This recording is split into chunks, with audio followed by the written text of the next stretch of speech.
geeks and ghouls. It's this time of the month, not actually this time of the month because there will be more videos like that, but we talk about Gardens of the Moon.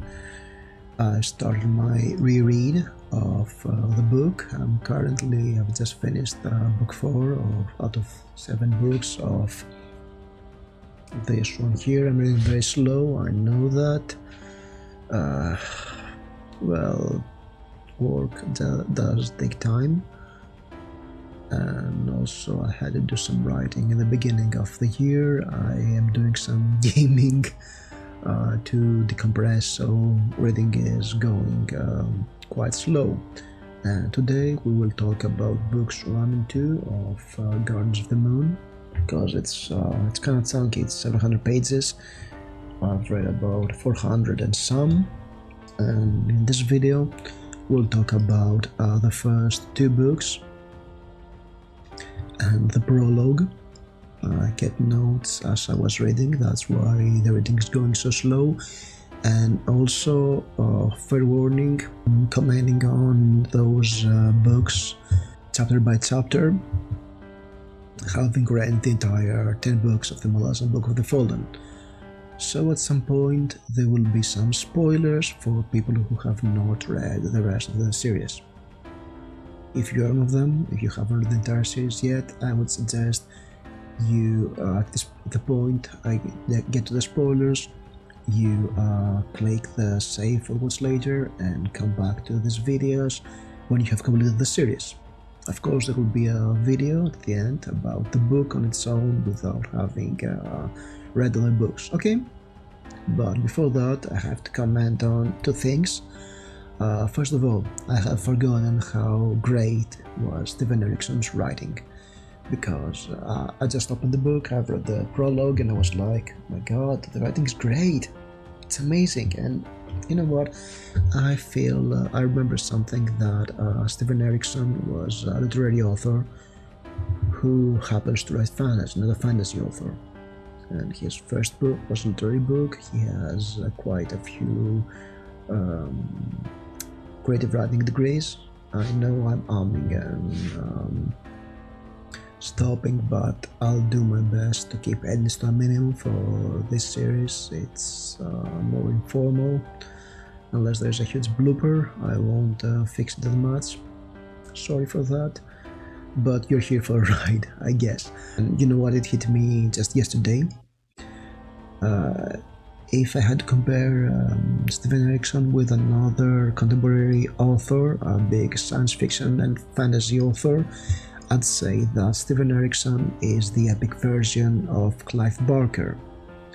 And I know it's a pretty out there suggestion, but as with Clive Barker, we have some great prose in his books. We have some very lively dialogues. We have those vivid yet grotesque imagery, dark themes.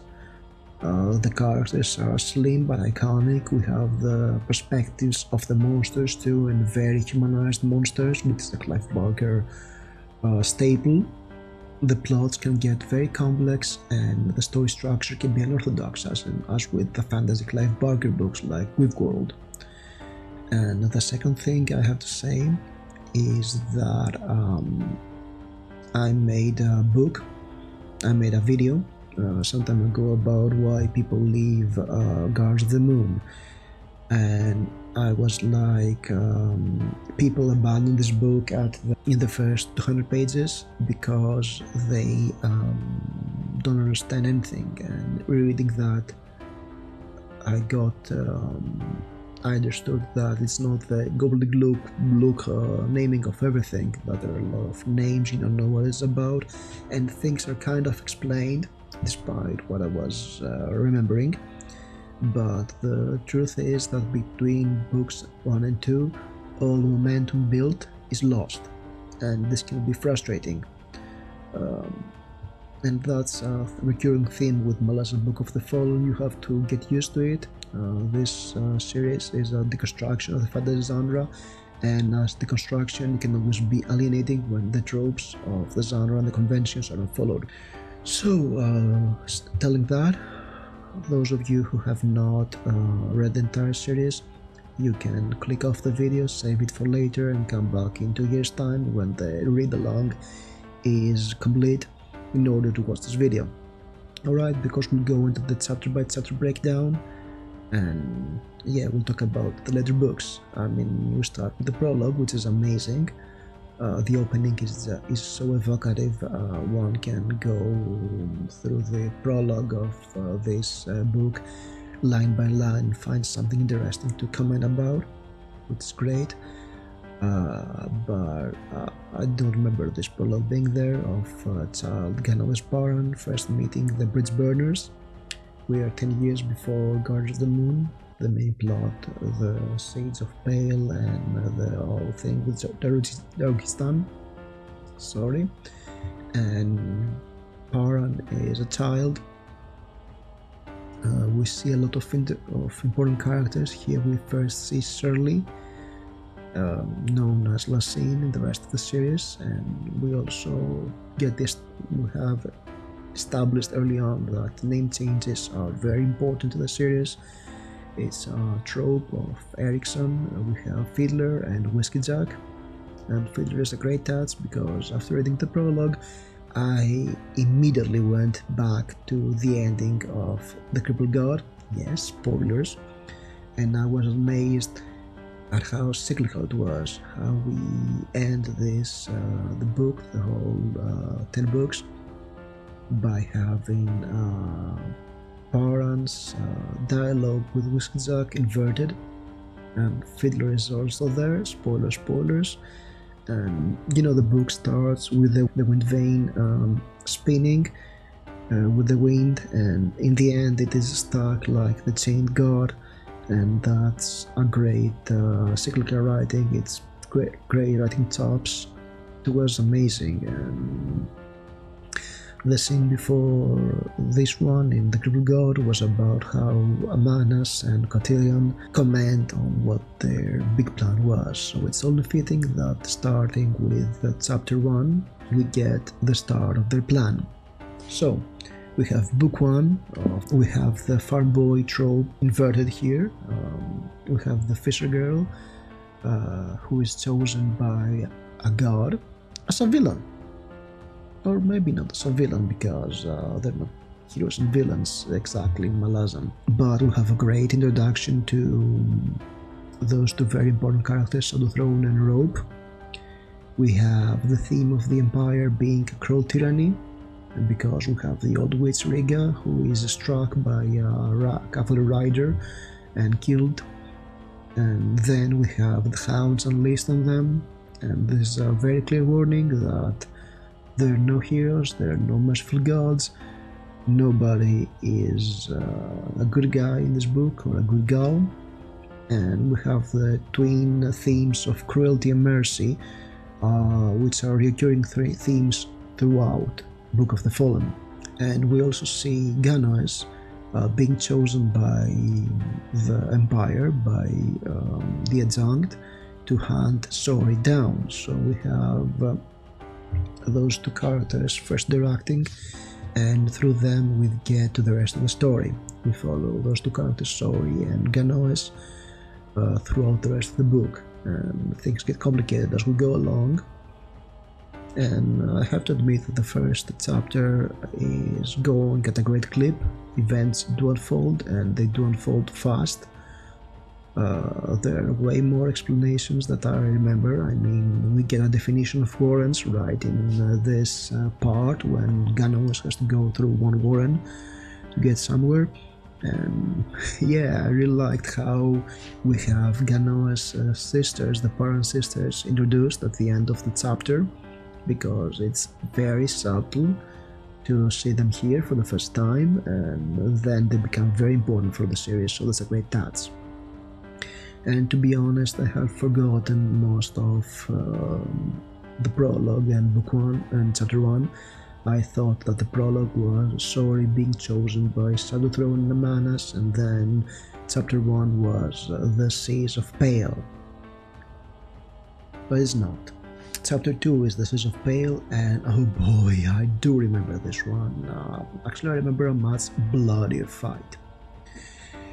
because the chapter opens in media res, and Tattersall is bloody and bruised after the fight. Everybody around here is dead. We have the bridge burners coming in, and we just know that things have gone way wrong, and we need to know how. So we go back to the flashbacks. Tattersall wakes with her lover. It's another mage, and yeah, Tattersall is a big girl. I mean, people complain that fantasy for adults was all about slim women and young women and no body types, everybody's white. And here we have Tattersall, which is a big girl. And yeah, that's great representation. What you believe that adult fantasy was, it was not. Many of the important characters in Malazan are actually dark-skinned. Lasine, the Empress, is blue-skinned. I don't guess it's ebony black or something, or just blue, because whatever, it's a fantasy world. And there is a lot of representation, but since the descriptions are very slim, you maybe don't know that. And the big magical battle with the cadre of mages and Tai Qian, what's his name? Taiskren, the Imperial High Mage, and Moonspawn and Anomandrake is just amazing. We start with a battle, and it's all about mages blasting shit all over, which is great, it's breathtaking. The Moonspawn comes into view, there's a volley of magical energy, then Anomander appears, and let me tell you, Anomandrake is just imposing. He has this epic quality, he is so larger than life that it sets him apart, and the whole scope of the magical battle really sets Malazan apart too. Now, warning, I know that the correct pronunciation is Malazan, but the Greek translations of Garden of the Moon was Malazan, Book of the Fallen, so I may mispronounce that because I'm used to saying Malazan, not Malazan. So whatever, I may mispronounce it here and there. Old dogs, new tricks, and all this stuff. So, to be honest, while most of fantasy we read today, or we used to read up to this point, is inspired by Lord of the Rings in Gardens of the Moon, there seems to be a lot of inspiration from the Iliad. We have gods fighting alongside mortals, and Anomander is an ascendant, which brings to me the whole concept of Imithe. It's a concept in Greek mythology. It's cold-blooded heroes like Hercules, as well as in fighting in the camps, because there's a lot of stuff happening in the Malazan camp. And other notable influence are Dune and the Black Company, and yeah, infighting is also part of those two books. I mean, literally, Herlock is like he's like a mage out of the pages of Black Company. And the bridge burners, yeah, they're pretty much the Black Company, come to think of it. Something really interesting is that the Malazan fandom reveres bridge burners, despite the fact that almost all of them die before chapter 2 of Book 1 of Gardens of the Moon does begin. And we follow the handful that survived, and okay, spoilers, but there are more deaths coming.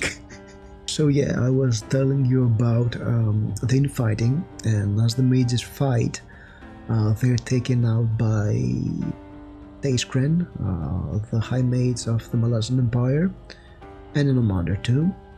And Taiskren seems to be responsible for the deaths of bridge burners too, who are buried as they were digging tunnels under Pale.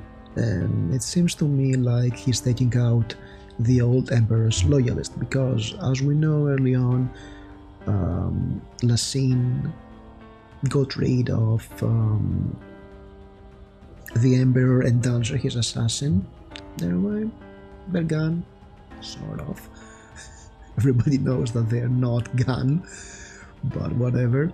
And the bridge burners, Whiskey Jack, and also Tattered Sail were Ember's people. So yes, they're probably taken out in order to avoid a coup or something similar. That makes a lot of sense, and also makes the situation much more complicated. In this chapter we also see some of the bridge burners like Quick Ben, and Quick Ben is one of my all-time favorite characters in the series. He is the trickster mage who is not quite showing off his powers, but he has a lot of magic, and actually he can deal with the stuff that's way scarier than him by outsmarting them.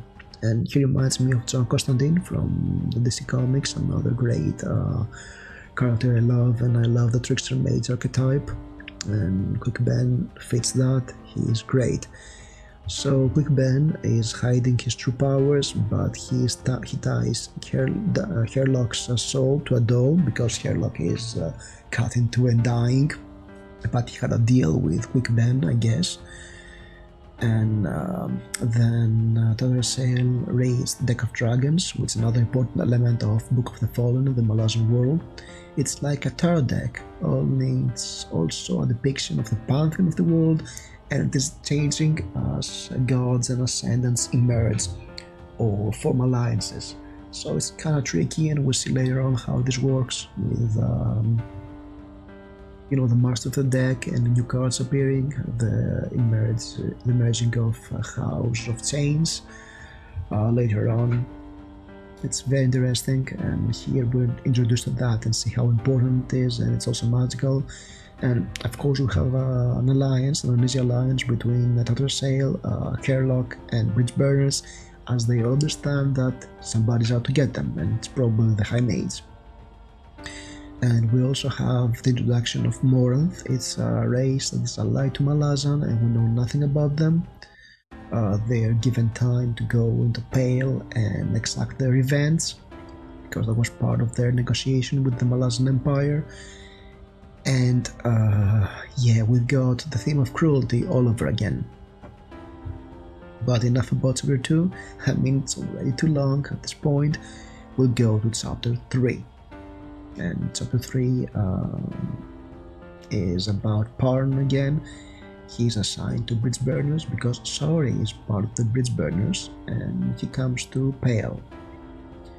But still, around Pale, inside Pale actually, the conquered town, the Bridge Burners are seeming. We have Callum and Quick Ben. Callum was a former Claw assassin. Quick Ben are more proactive, while the sergeant of their squad, of one of the surviving squads, Whiskey Jack, who used to be a general for the Emperor, is mostly passive and is not willing to take the extra mile and do what they want him to do. They also suspect of Sori, who, yeah, at this point the entire plot seems to be Sori and her secret identity. They understand that something is off with that girl. And we also see another reading, and another god or ascendant emerges. Upon the twin gods of luck are involved with the plot, and at this point on, the novel starts to break into plots within plots within plots in a true Dune fashion. We have Tok the Younger introduced. He is the last surviving Claw in Pale because somebody is taking out the other Claws. Claws are Imperial assassins. They used to be Lassine's people, Charles' people. They're sort of a secret service. If you play Skyrim and Elder Scrolls, they're sort of like the Blades. And we learn that the Second Army, the army that has conquered Pale, has shifting loyalties, because the army is more loyal to its leader, Dujek One Arm, another of the old establishment people, another of Emperor's men. and they're more likely to follow him rather than the Empress if he chooses to rebel. So Paran gets to Pale, he meets the bridge burners, and this is another scene right out of the Black Company. There's a lot of this foot soldier, you have gods on floating rocks called the Moonspawn, raining black caustic death on entire armies, and then you have Marines playing cards, walking around and being dog soldiers, I guess. That's something very important for the Malazan books, and as soon as we get a leader for the bridge burners, he gets murdered by Sori. So that's another deconstructed trope, because you expect the hero to survive and win, and he dies at chapter 3. And at this point, Steven Erikson really tells you that no, this is not your average fantasy. Deal with it. And actually, I have to say that the book came out in 1999, and around the same time, George R. R. Martin's A Game of Thrones, and the second book in his series, Storm of Swords. Storm of Swords, the second one. A Clash of Kings were also deconstructions of the fantasy genre by having a fantasy world with a more historical approach to it. People that make sense to die, they die, and the person who seems to be a hero is dying in the first book. So yeah, that's the construction for you. So we get chapter 4, and here we see Sherlock traveling between the Warrens. He's an agent of Quick Ben, and he's using the Warren of Chaos, and he's going mad. I had this crazy idea as I was reading that Quick Ben and Sherlock meddling with Chaos may be the reason why the crippled god awakens later on. But I was told in the Discord of Mike's book reviews, we were talking about spoilers for the books, that no, I was wrong. But still, it's a great idea while we get to see how they, but you know what, Sherlock getting twisted by chaos and acting like he's acting, getting progressively more and more unhinged is, and meddling with chaos is dangerous, playing with powers above you. So that builds to something. Meanwhile, back in Pale, Whiskey Jack's squad is sent into Darokistan for a suicide mission, and I just love how Callum says, oh, the Emperor and Dancer, they're probably the entities that control the Worm of Shadow Throne and Robe. And I had this video about why people drop Malazan, and at some point I said Shadow Throne instead of Emperor, and I panicked, I edited it out, saying that was a spoiler, and I believe it was revealed somewhere around Members of Vice or House of Saints, but no, it's here. And you know what,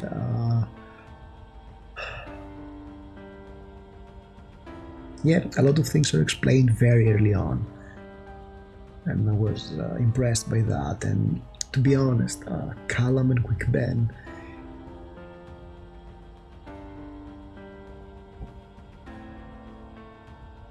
they give me this great player character energy in this novel.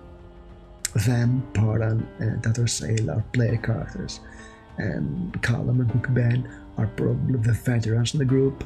Tattersail and Paran are probably the newbies of the party, as well as a sort of a D&D setting, so I cannot think. The moment I noticed that, I was laughing. It's like Callum and Quick Ben are the veteran players, and they have read the player's guide and they know who those people are. They say, oh, well, they deduce that and whatever, that's metagaming. But it was fun. And meanwhile, as this happens, Paran is at Hood's Gate. He's greeted by the Mason of House Death, and then the Open Twins appear and they bring him back to life. And as they leave, Shadow Thrones comes in. He has two hounds with him, and he lets Paran live eventually because he wants to know who resurrected him, because somebody's meddling with his plans, so he has to know which ascendant it is. But yeah, Paran is resurrected because that's another trope of the series. Death is not the end, but he has no memories of what happened. So he's taken by the bridge burners to Tattersail's residence in Pale, and she is tasked to take care of him while the bridge burners leave for Darukistan. But everybody knows that, yeah, there is the gods and the ascendants are meddling with this one. Meanwhile, Sherlock is hounded by the Hounds of Shadow because he provoked them, and specifically by one called Gear, and this hound crashes into Tattersail's residence, and seeing Sherlock try to fight against it, they barely make it out alive. But then Paran wakes up, and as if he is in trance, he stabs the hound with his sword, which is named Chance, and that was a decision he made when he bought the sword, and he has never used the sword because he's an envoy for the Adjunct Lord. Probably naming it Chance brought him to Opon's attention, so the hound is wounded and goes away. And this is how that's how book 1 ends. And we get to book 2, Darukistan, and wow, this is gonna be a long video. I was planning to do books 1 to 3 in one video, but that would be unmanageable, I guess. And now I understand Raph Bluetext and why he's doing those huge rambling reviews of Malazan Book of the Fallen, because it took me half an hour to talk about just the book 1 of Malazan. Oh well. So yeah, book 2, Darukistan. Oh my, there are a lot of it. And here things start to get hairy, because up to this point we have a very clear plotline and a goal, even though we have tangents here and there. And right at this point we're thrown to a new setting with a bunch of new characters, and we take a long break from this emerging plotline of Sori being possessed by a rope, and Paran the Tattersail and the bridge burners trying to make heads or tail out of it. And this is a sign of things to come, because the entire Malazan Book of the Fallen series works that way. We start to see a plot forming, and then we jump into another continent, as we'll see in Deadhouse Gates. So, chapter 5 starts with Krupp, and I think he's the breakout character in this book, along with Anomander, because, you know what, I constantly complain about how Steven Erikson has these scenes where characters muse and think and philosophize, and they sound all the same, and Krupp does not. There are parts like that earlier on. We have Paran, Whiskey-Jack and Tattersail going into introspections in book 1, but here Krupp does, he has a very weird way of seeing the world. You actually see Krupp only in his dreams. He goes into some weird dreamscapes, and I mean, it starts with Krupp talking with his weaknesses in the first dream he has, and he is actually talking about himself in the third person, and that sets him apart, which is great. And he's another trope of Erikson that he loves to use. He's the dumbass badass. So he's a character who appears to be foolish, but he's very powerful and a manipulator. He's not my favorite of this archetype, but we'll talk about this during the fall, I guess. So you know who is my favorite of this archetype, and he's our introduction to the regulars of Phoenix Inn, which is another very important setting for this book. And I believe the book started as movie script written around those characters, the regulars of Phoenix Inn. And then when they couldn't sell this book, Steven Erikson, they couldn't tell the script, Steven Erikson wrote the book, wrote us a book, and the rest is history. So we have Crocus, Crocus is a young thief. He breaks into a mansion, and there he sees a sleeping maiden. She is naked from the waist up, so he gets a slight case of insta-love. And yeah, Erikson is not well known for his romances, and we'll talk about this during book 3, I believe, and I have a lot to say about this. Meanwhile, we have an assassin who is ambushed by unknown assailants and he's killed, and Crocus stumbles into the melee and he's fired at by the assassin by mistake, but he hears a coin spin. He ducks to see what it is and he finds a strange coin, and the bolt misses him and he's saved as if by chance. So he escapes to the inn, and that's chapter 5, and we have a plot line appearing because somebody's assaulting the assassins in Darukistan. That's interesting. So chapter 6, a lot happened here, more subplots are established. We have Crone. He is one of Anomander's great ravens, a magical being who I think she eats magic or something, and she meets with Baruch, the chief alchemist of Darukistan and probably the secret leader of the city, and she wants a parlay between him and Anomander Rake.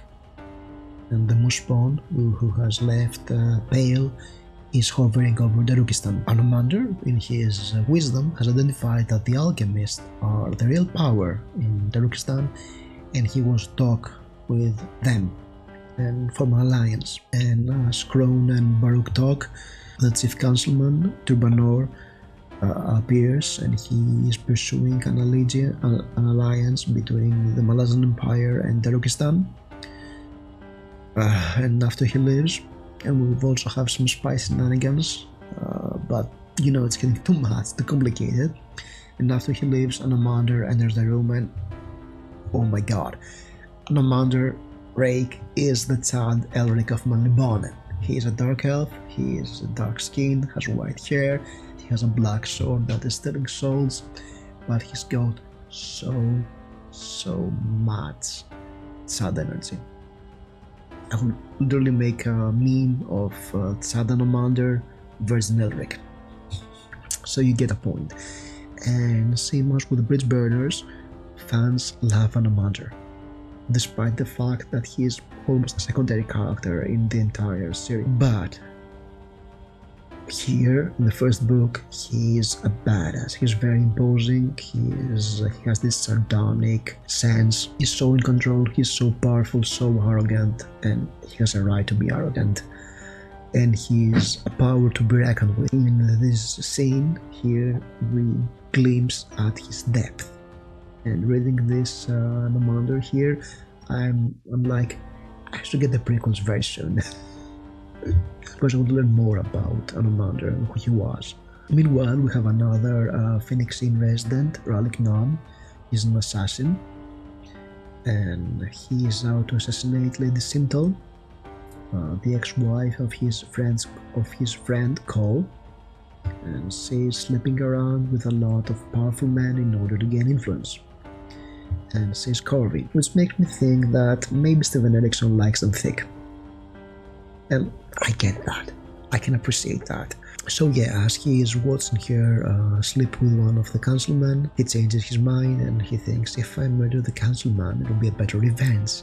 And he does that. So by doing that, he breaks the chief councilman's plot to achieve a neutrality, aka surrender the Malazan Empire, because he had only one vote, pro versus against, and he just lost by his man getting murdered. So yes, chance is a bitch, and chance is not something that just happens in this book, I guess.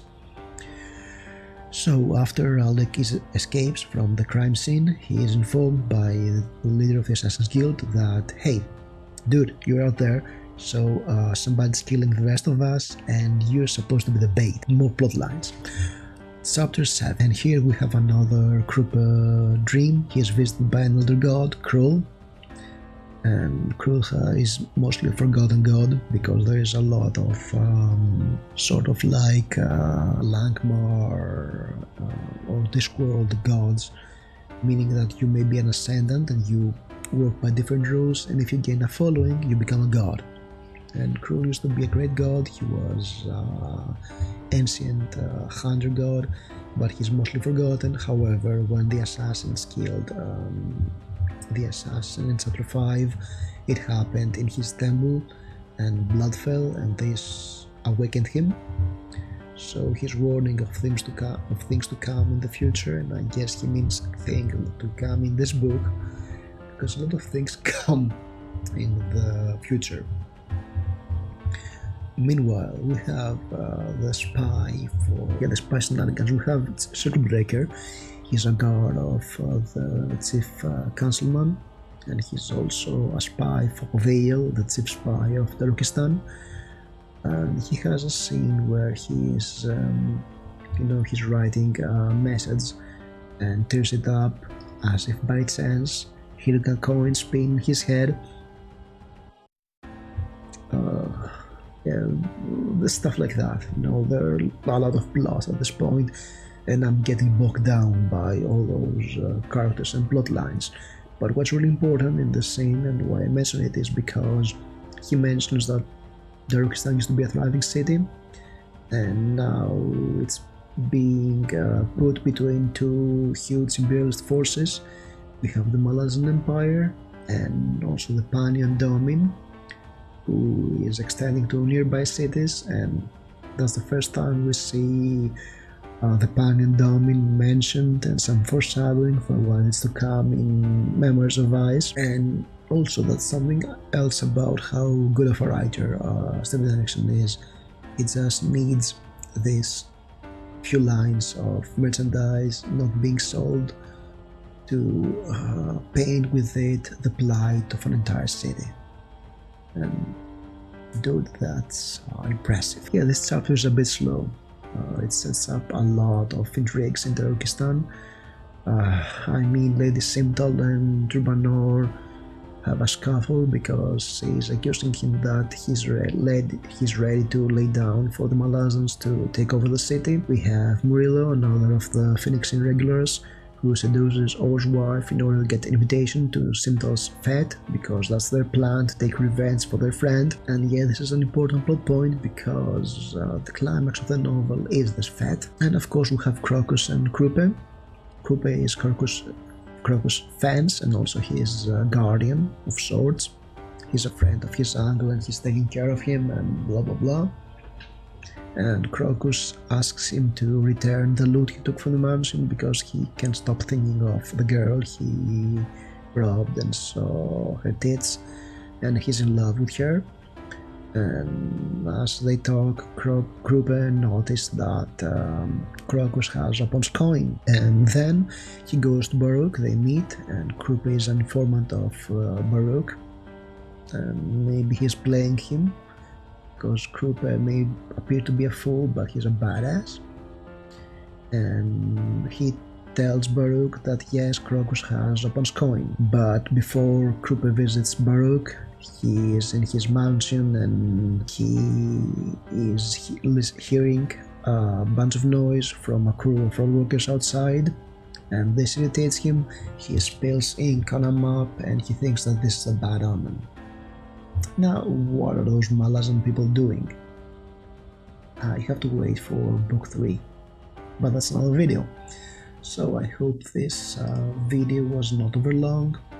I think it will be a little less than 40 minutes long. I went through book 2 very fast because a lot less things are set up here. Actually, a lot of things are set up here, but it's a city, so you can understand the dynamics here.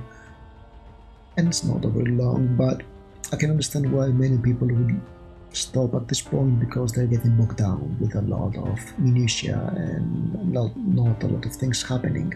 So yeah, I hope you like this video. There will be similar videos for the next parts. I hope they'll be shorter. But yeah, I hope you liked this. If you did, like, subscribe, and I'll see you soon. Thank you for watching.